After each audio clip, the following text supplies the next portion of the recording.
Queridos estudiantes, reciban un cordial saludo en este diplomado en escritura académica y científica, convenio realizado entre la Universidad de Antioquia y la Universidad Cooperativa de Colombia. Mi nombre es Juan Diego Tamayo Ochoa y voy a ser su asesor académico en el transcurso de este diplomado. El tema que nos reúne entonces para esta ocasión tiene que ver con una práctica fundamental y esencial en nuestro ejercicio de escritura académica y científica. Para tener un buen logro en la escritura, es importante entonces adentrarnos primero en una conceptualización que tiene que ver con el noble ejercicio de la lectura. A razón de ello, entonces, reunido todo el equipo y reunido bajo las asesorías del profesor Gabriel Murillo, consideramos que es muy importante que como practicantes de la escritura pensemos primero unos tópicos referente al ejercicio de leer, ya que necesitamos investigar mucho para poder tener unos modelos de lectura y a su vez entonces expresarnos de manera clara con el objetivo que nos concierne. De tal modo entonces que nosotros vamos a trabajar para esta tarde 4 modelos de lectura. Esos modelos de lectura están divididos en modelo literal, modelo abductivo o inferencial, modelo narratológico y tendremos por último el modelo sociocrítico.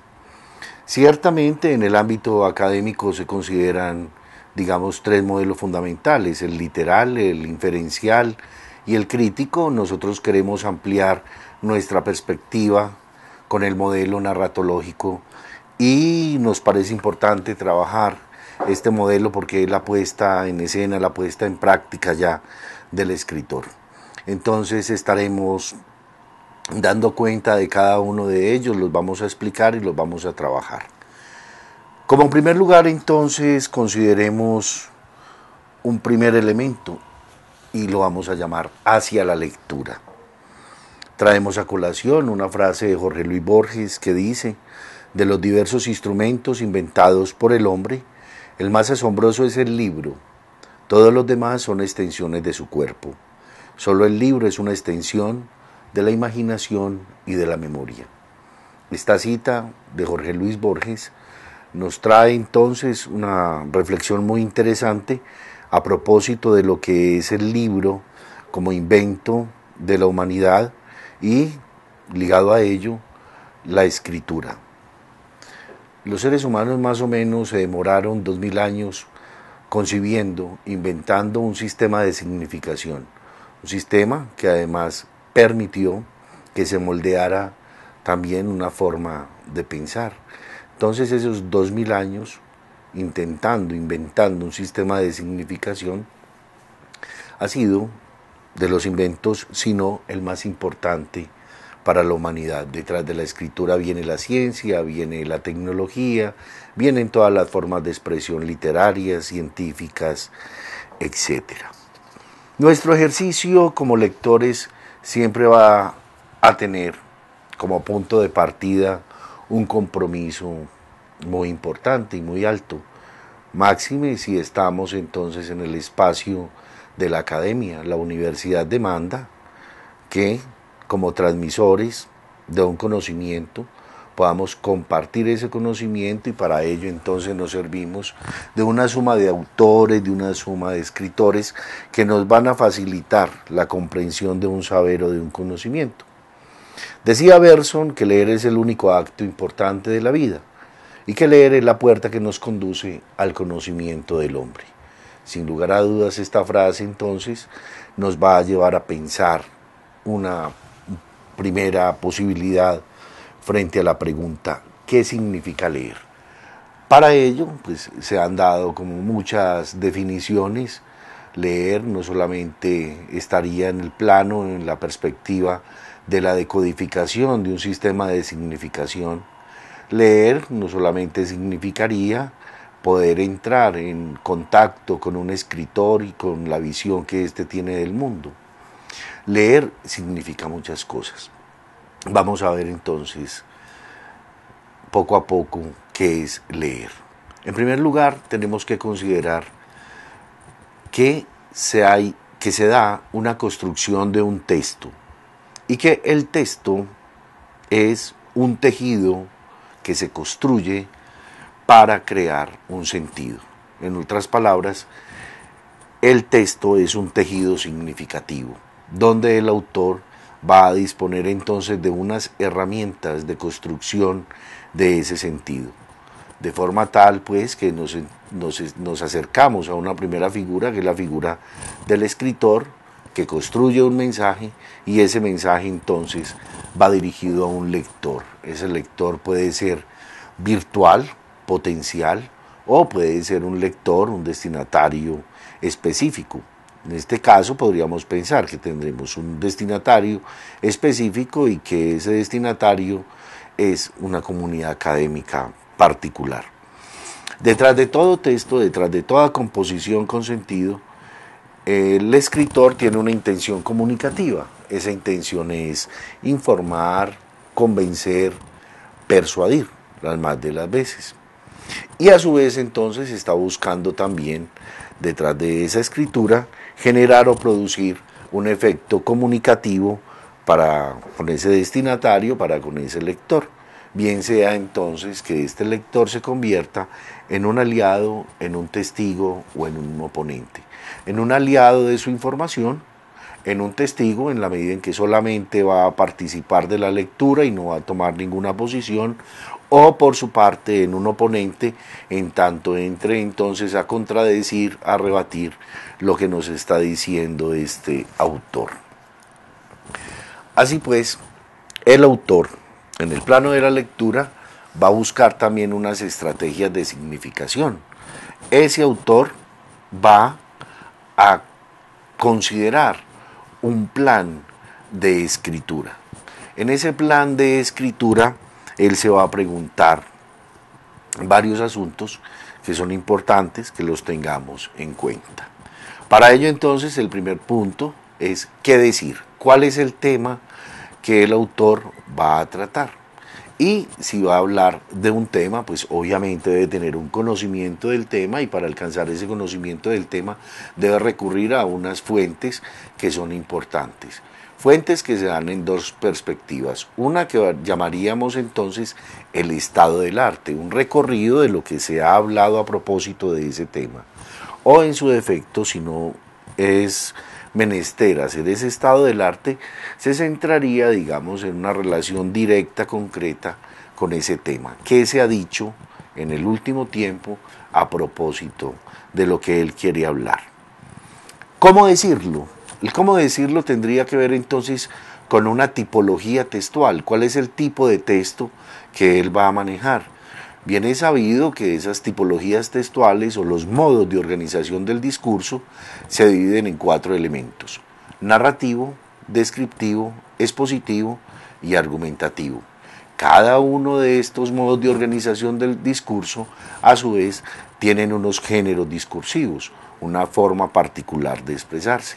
Digamos como que para nuestra competencia, para lo que nos interesa, estaríamos más bien desde las escrituras académicas pensando que nuestro centro de atención estaría en el tipo de escritura expositiva y argumentativa. Cierto es del caso que estamos en una época donde las fronteras se rompen y encontraremos textos expositivos que van a demandar de una competencia narrativa, que van a demandar de una competencia descriptiva. A su vez entonces un texto argumentativo se puede servir también de muchos elementos descriptivos, expositivos, etcétera, etcétera. Otro apartado entonces es a quién decirlo. ¿Cuál es el destinatario al cual nosotros le vamos a entregar este texto?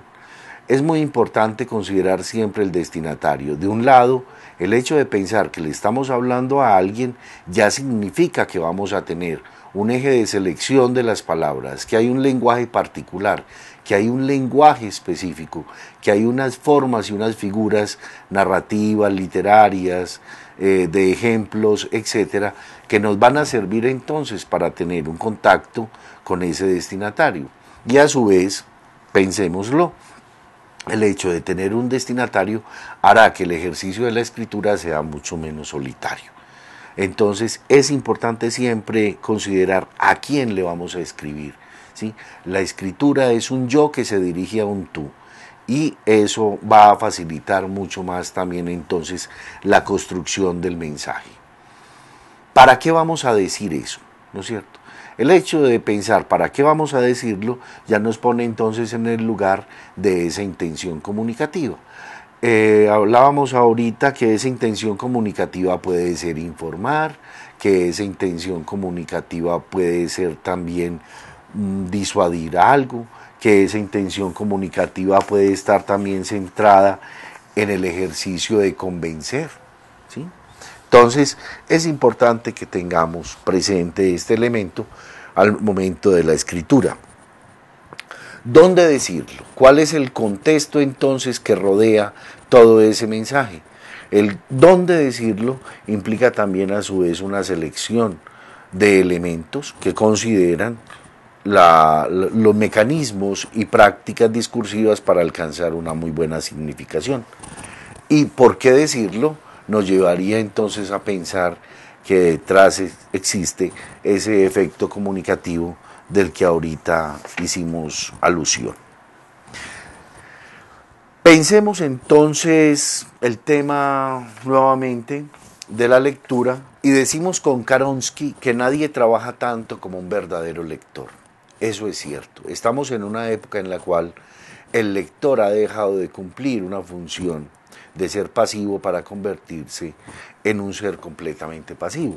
Eso no solamente ha estado evidenciado desde el orden de la literatura o desde las narrativas más bien, sino que en el caso que nos compete, que es el caso de la academia, sí que es más cierto también que el lector debe ser un muy buen trabajador, en tanto debe conocer mucho cuáles son los conceptos, dónde se originaron esos conceptos, en qué han derivado, cómo han sido apreciados también por las otras disciplinas, por las otras ciencias o por otros saberes. Asimismo, entonces, el lector debe tener unas estrategias de entrada a la significación de ese texto. El lector no debe perder nunca cuál es la orientación de ese trabajo y a la vez que está decodificando ese texto, es decir, que le está encontrando también el sentido, debe ir teniendo una relación metacognitiva con ese texto. ¿Qué está diciendo ese texto? ¿Cuál es entonces el tema? ¿Cómo lo está diciendo? ¿A quién lo está diciendo? ¿Por qué lo está diciendo? ¿Dónde lo está diciendo?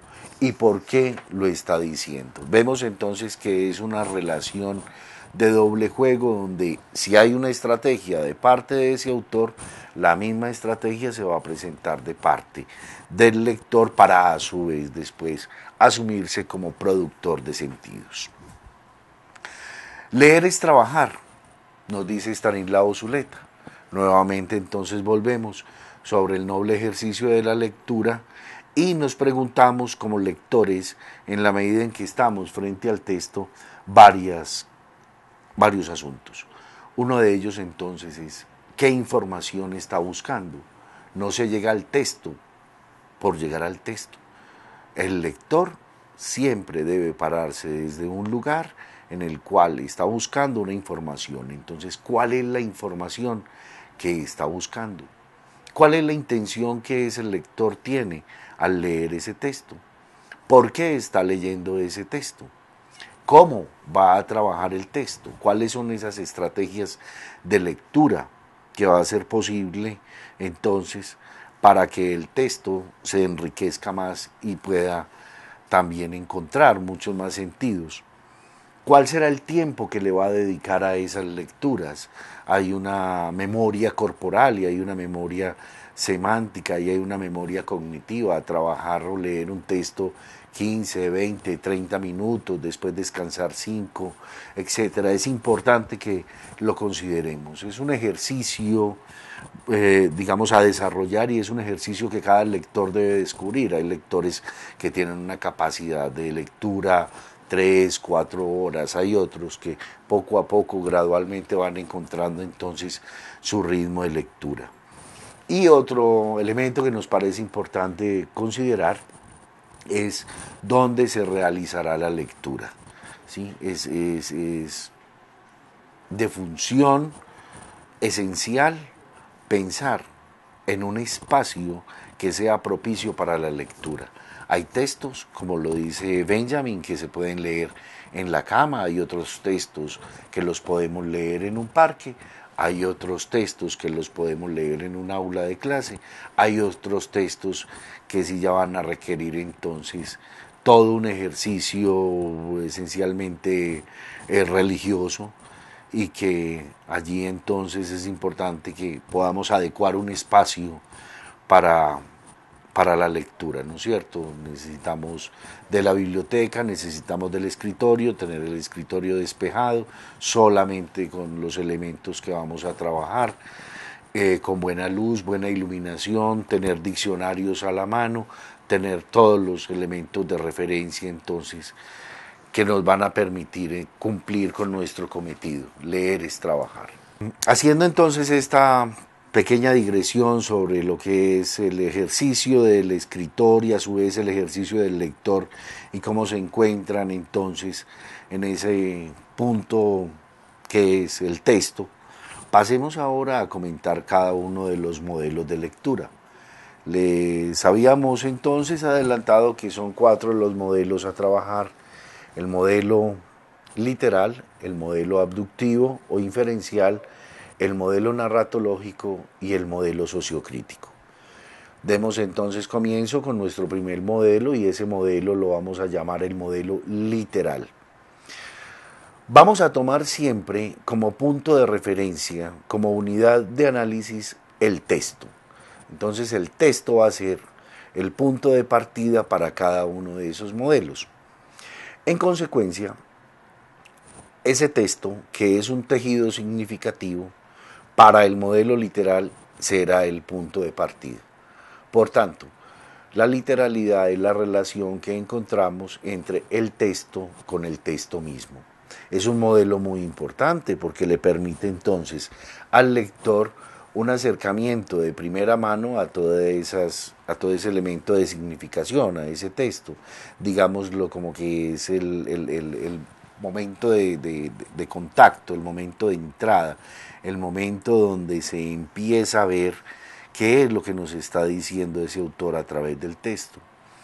De tal forma pues que en ese modelo literal nosotros ya vamos viendo, en primer lugar, cuál es la tipología de texto a la que nos estamos enfrentando. Si es un texto narrativo, descriptivo, expositivo o argumentativo, si es una novela, si es un cuento, si es un texto que corresponde a la divulgación científica, si es un texto de opinión. Eso es importante que lo tengamos presente porque dependiendo de cada texto se va a dar una estrategia. Otro asunto importante tiene que ver con el título. El título cobija, digamos, más o menos todo lo que sería el texto. Gracias a un título se puede resumir lo que es el texto. Pero el título tiene también otra función. El título debe ser agradable, el título debe ser significativo, el título debe llamar la atención sobre ese lector potencial que vamos a tener. ¿Cuál es el tema que se plantea? ¿Qué está planteando entonces ahí ese autor? Otro asunto tiene que ver con la organización y los tipos de párrafos. Los escritores, al buscarse una intención comunicativa, plantean también una distribución de los párrafos y organizan esa información siguiendo los párrafos. de forma tal que uno podría encontrarse que existen textos en los que pueden predominar, ¿sí?, tipos de párrafo de causa-efecto, de comparación o contraste, o de ejemplificación o de enumeración. Toda vez entonces esto va a depender de la intención que tenga ese escritor. Para un tipo de texto argumentativo, un tipo de texto de opinión, se hace necesario rastrear, tratar de percatarse siempre cuál es la tesis que nos está poniendo en juego ese escritor. ¿Qué entendemos por la tesis? Vamos a definirla de la forma más sencilla y elemental. La tesis es el punto de vista que va a defender el escritor. ¿Es una afirmación o es una negación? En esa tesis donde se afirma o se niega algo, es importante argumentarla. Entonces, la más de las veces, esa tesis aparece en el párrafo de introducción, va a comienzo del párrafo, y todo el resto del texto lo que hace es argumentar, dar cuenta de por qué se ha dado entonces esa afirmación o esa negación. Si disponemos de un texto de tipo expositivo, este entonces va a tener como punto de partida una pregunta. ¿Será una pregunta lo esencial que se va a desarrollar en un tipo de texto expositivo? Los tipos de texto expositivo, digamos que están muy cercanos, muy relacionados a todo aquello que es la divulgación científica. Y este es un tipo de texto pues que a nosotros nos va a interesar mucho. Hay que ser muy cuidadoso también con los argumentos. Hay que ver cuáles son los argumentos que están soportando bien sea la tesis o cuáles son las explicaciones que se le está dando a la pregunta. Por ello es importante que tengamos presente cada uno de esos párrafos y nos detengamos en lo que llamamos la idea principal. La idea principal será el argumento que soporta la tesis o la idea principal será la respuesta a esa pregunta. Un párrafo, que es un bloque con sentido, está compuesto de una idea principal, de la explicación y de la conclusión. Entonces es importante considerar ese elemento, ¿sí?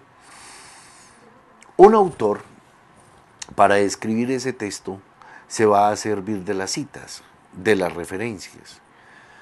De tal forma entonces que esas referencias van a aparecer vinculadas a ese escrito y le servirán para soportar los argumentos, para darle más calidad a esos argumentos. Las citas o las voces de autoridad, algunos también las llaman la polifonía discursiva, las podemos encontrar en tres momentos distribuidas, digamos, en un párrafo. Puede ser a comienzo del párrafo, puede ser en la parte intermedia o puede ser cerrando el párrafo. Es importante también anotar que esas citas están inscritas en dos formas. Pueden ser citas directas, que son citas que van entre comillas, o citas indirectas, que son citas parafraseadas o citas implícitas. Lo importante siempre en estas citas es que se marca la entrada, se da la referencia de dónde se tomó esa voz. Decimos quién es el autor. Por último, entonces, los textos nos van a llevar a una serie de terminologías, de palabras, de conceptos que en un primer momento podemos entender o en un segundo momento no lo podemos entender, ¿no es cierto?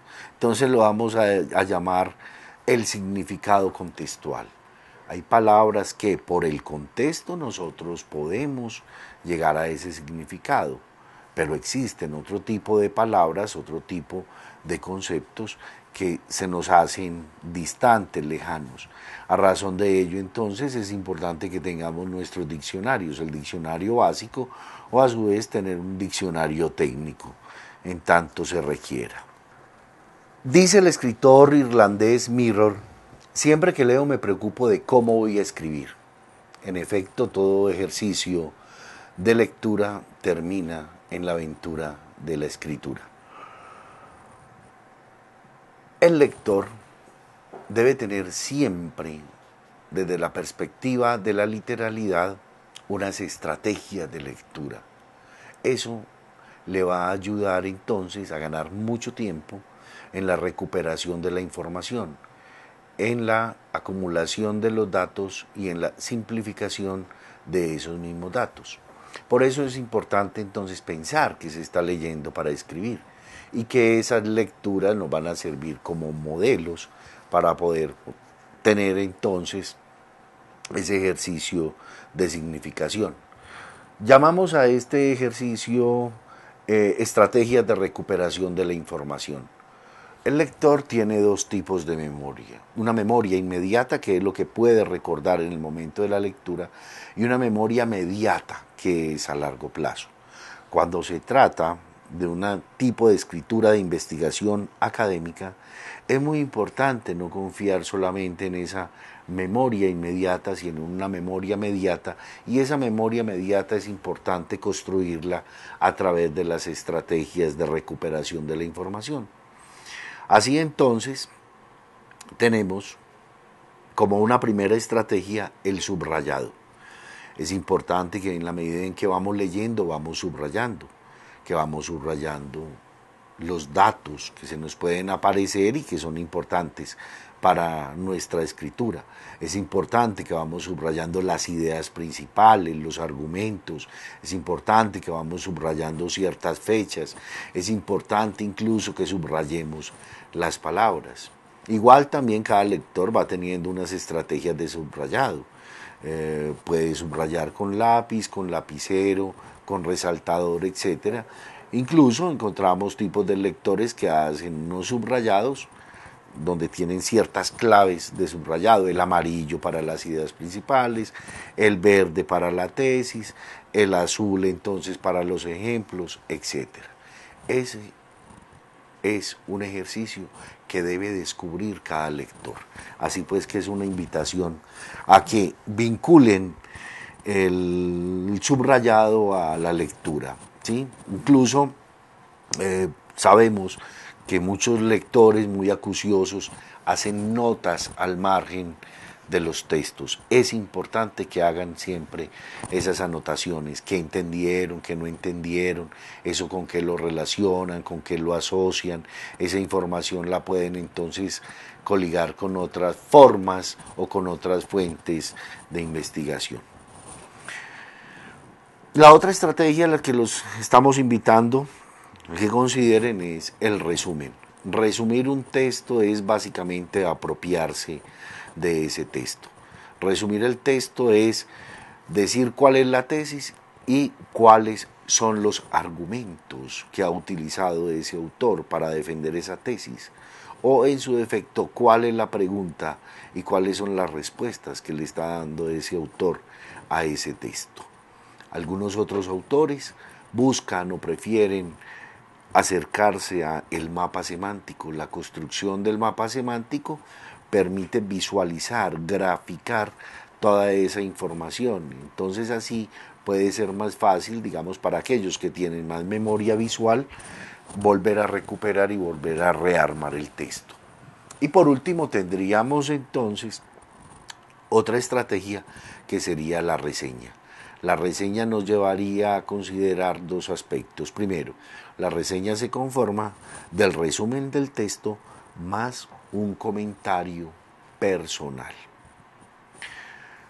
Siendo así, bien sea que este lector acuda al subrayado, al resumen, al mapa semántico, a la reseña o a cualquier otro tipo de recuperación de información que se pueda encontrar, lo importante es que de la lectura siempre quede un trabajo escrito, que se tomen notas, porque esas notas más adelante van a servir para ir armando el texto ya personal.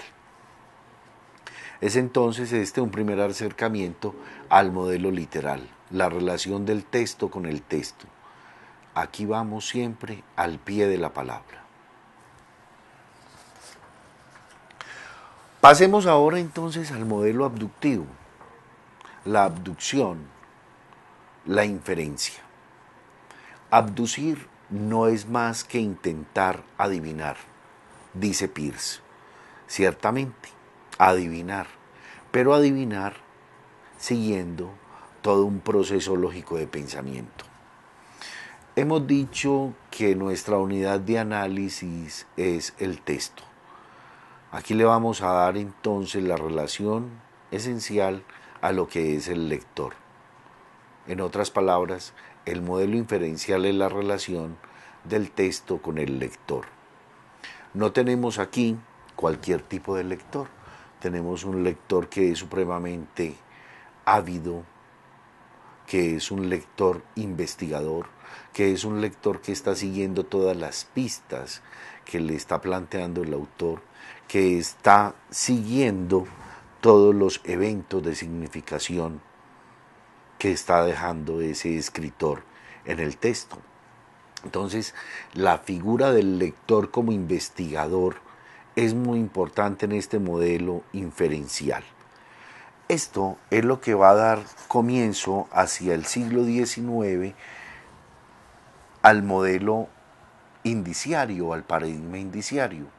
Hacia mediados del siglo XIX, el modelo abductivo o el modelo inferencial se nos presenta como una forma de construcción de conocimiento, porque abducir es conjeturar. La abducción es la capacidad que tiene el lector de lanzar hipótesis, de lanzar conjeturas que más adelante pueden ser constatadas, que más adelante pueden ser verificadas, pero también haciendo un proceso inverso de lectura frente a esos signos que han quedado ahí diseminados en el texto.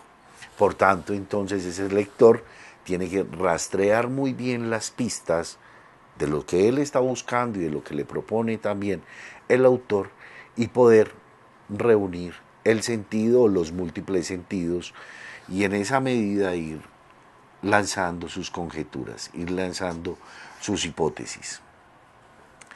Dice Thomas Sebeok que somos seres semióticos, ciertamente.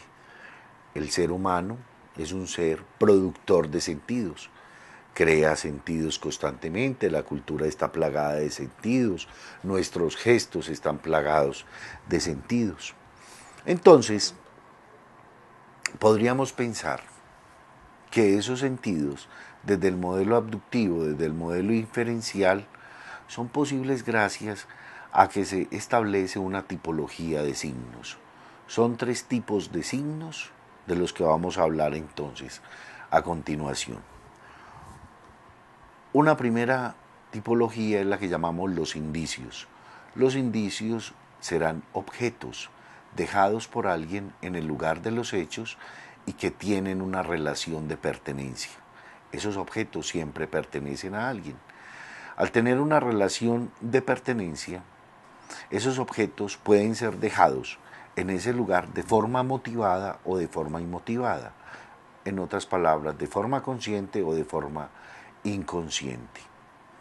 La segunda tipología con la que nos encontramos serán las improntas, marcas o huellas que tienen una relación de contigüidad, de proximidad con el objeto que las produce. Y por último estarían los síntomas, que serían el efecto que te remite a la causa o a las causas posibles.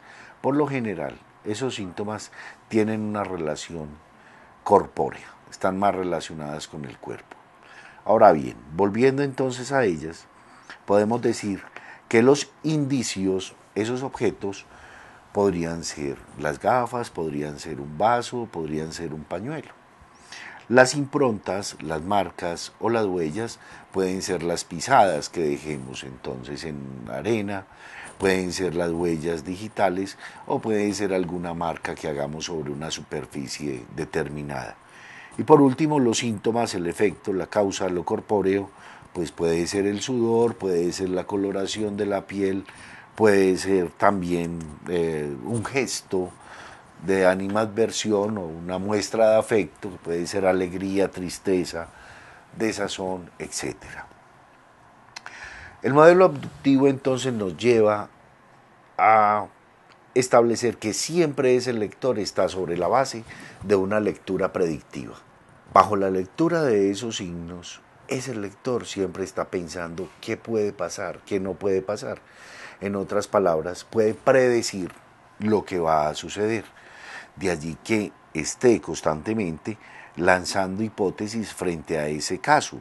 En otras palabras, frente al hecho observado, frente a ese acontecimiento al cual le está dando significación. ¿Cómo se procede entonces en la lectura abductiva? Bajo dos perspectivas. La primera, los conocimientos previos. Los conocimientos previos es el saber acumulado que tiene ese lector, es su enciclopedia, su visión hasta el momento que tiene del mundo y cómo puede relacionar un signo con los conocimientos que él tenga frente a la física, frente a la matemática, frente a la historia, frente a la geografía, etc.